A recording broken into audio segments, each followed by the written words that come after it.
Hello there. In today's video, I'm going to discuss the documentation requirements for the new standard ISO 14001 2026 version. And my main focus will be the documentation that you need to transition from the previous standard to the new standard. Nevertheless, it will stay related for any company which is going for the new version for the first time because I'll be covering certain foundational documents, and then I will also be providing you the toolkit, the documentation toolkit, which you can download and you can immediately work upon that to build upon your whole environmental management system. And in case you are interested about the changes, you can refer to one of my previous videos, which has described all the changes in the new version, which is 2026 version. So let me quickly introduce myself. My name is Arshad Hashmi, and I'm the principal consultant at Core System Consultant. I'm an engineer by profession with 30 years of experience of providing consulting, training, and auditing services to a number of organizations, including some global supply chain organizations. So that was a brief about myself. And now let's get started. So let me share my screen, and if I can show you the key changes with respect to the documentation.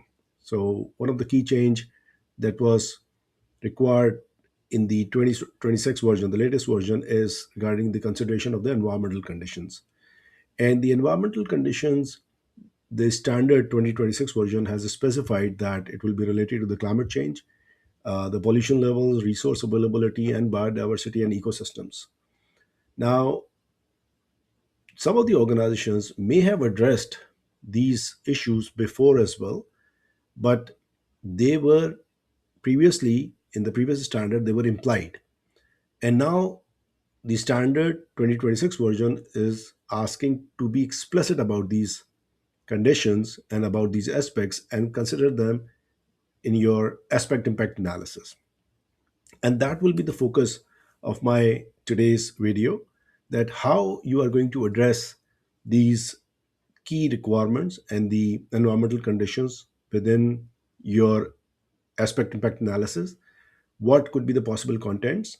And as I said, that I have provided complete information in my documentation toolkit, which you can download through the link given in the description. And you can straight away start with that documentation to build up upon your aspect impact analysis, which is basically the foundation for the whole environment management system that you're establishing. So let's start with the first, which is the climate change. And if you can see, the with respect to the climate change, so the first one is the climate change.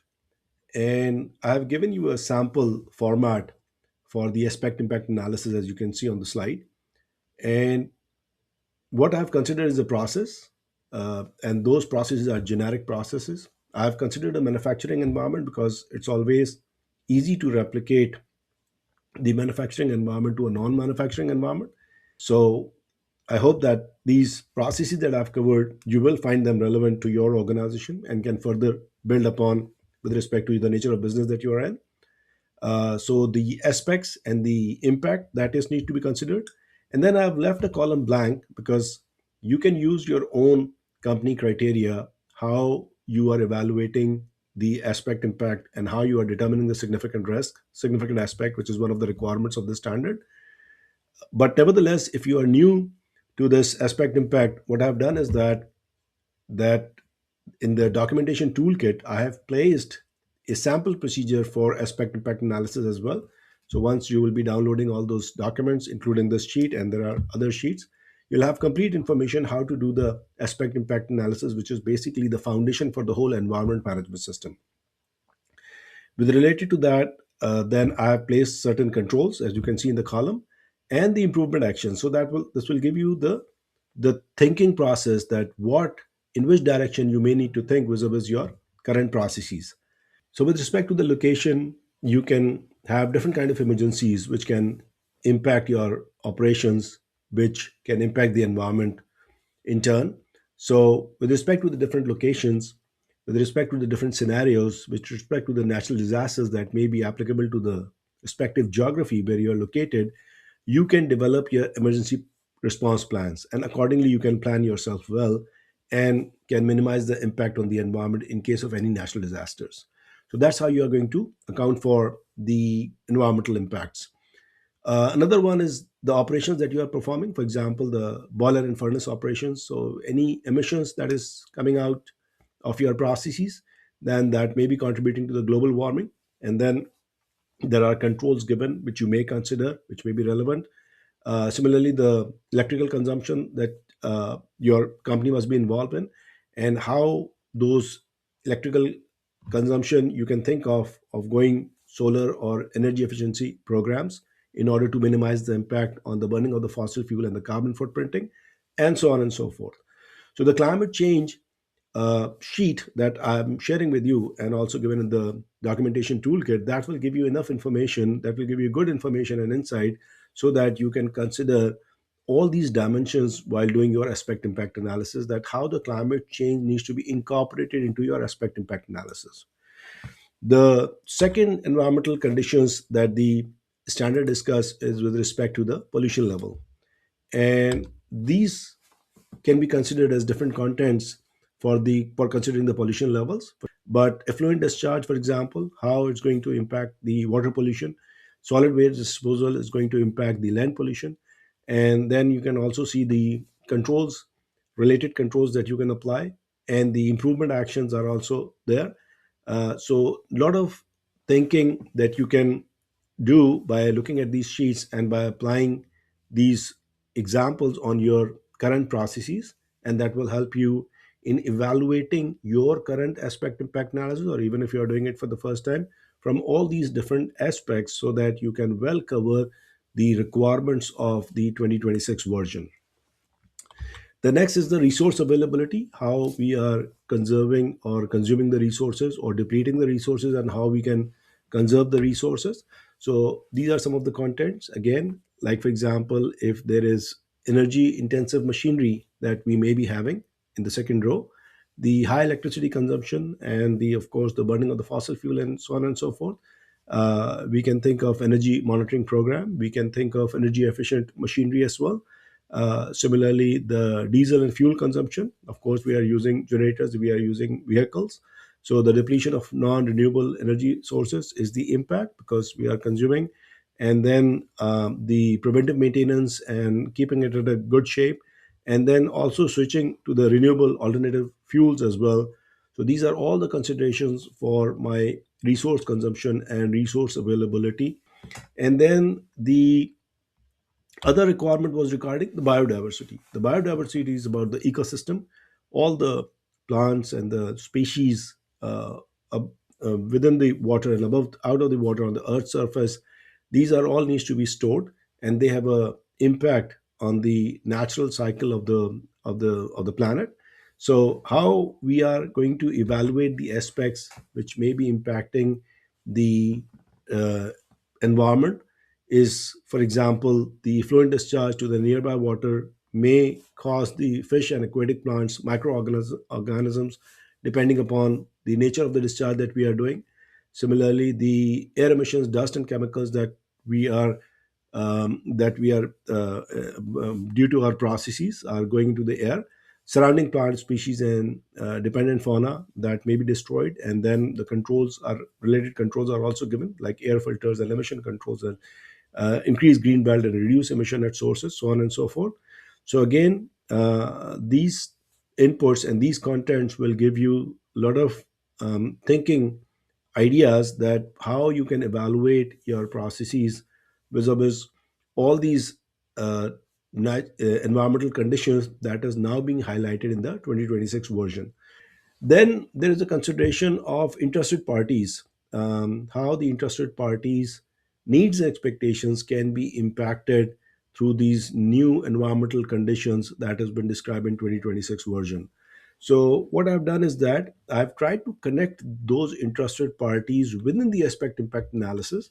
It's not necessarily required to be done that way, but just to give you an idea that how the resource availability can impact the interested parties, for example, the communities, their water availability, and the investors, with respect to the investors, the sustainability goals, so on and so forth.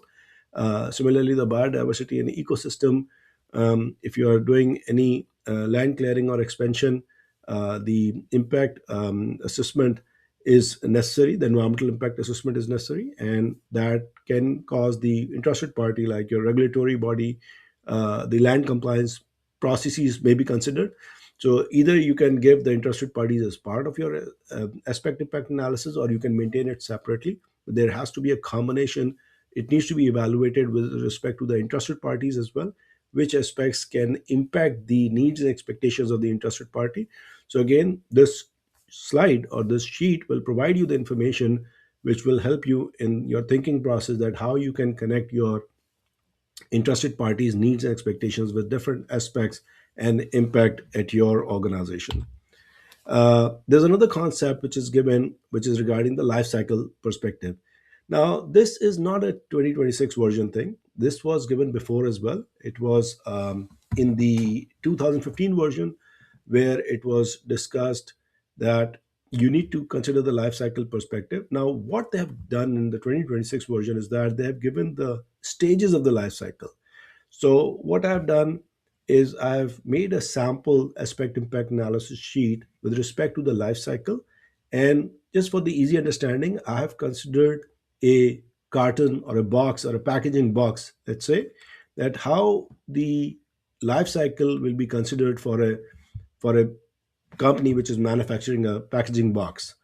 So if you pay attention to the left side, the first two is the raw material acquisitions, from where it all started, the timber harvesting for the paper pulp and the pulp production and so on and so forth.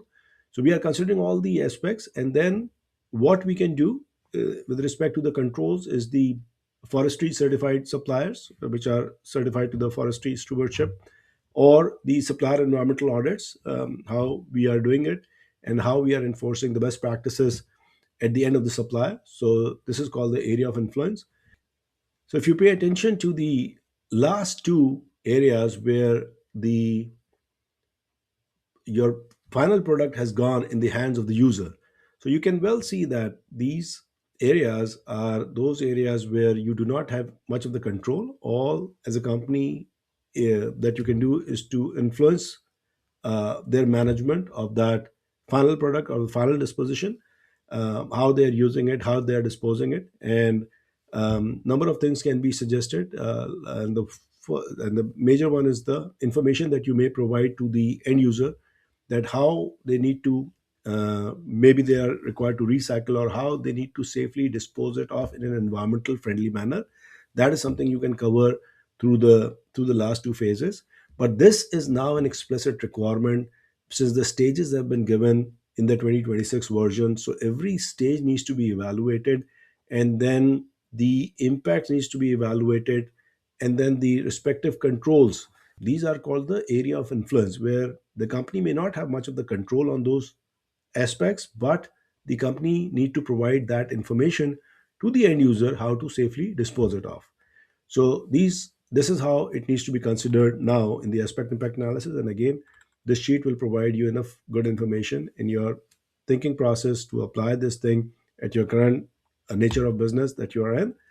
Now, what I have done, as I mentioned initially, is that I have also praised a sample procedure for aspect impact analysis. So in my documentation toolkit, if you are new to the 14,001, then you really do not need to look any further. You will just download that procedure, use that procedure. It's a simple procedure which fulfills the requirement of the standard, and this is a foundational document based on which you will develop the other documents. With that, I can just sum it up that the companies which are transitioning from the previous version to the new version, all they need to focus is the context update with respect to the environmental conditions, and then the aspect impact analysis, all the sheets that I've shown you, and then leading it to the control implementation. What are the operational controls that they're coming up as a result of those environmental conditions that they are considering now explicitly within their aspect impact analysis? And that will be good enough for the company which is going for the which is upgrading from the previous version to the new version. So I hope that the information shared would be of use to you, and I hope that you will also like the documentation toolkit which I have shared in the which I have put the link in the description below, which you can download and can use.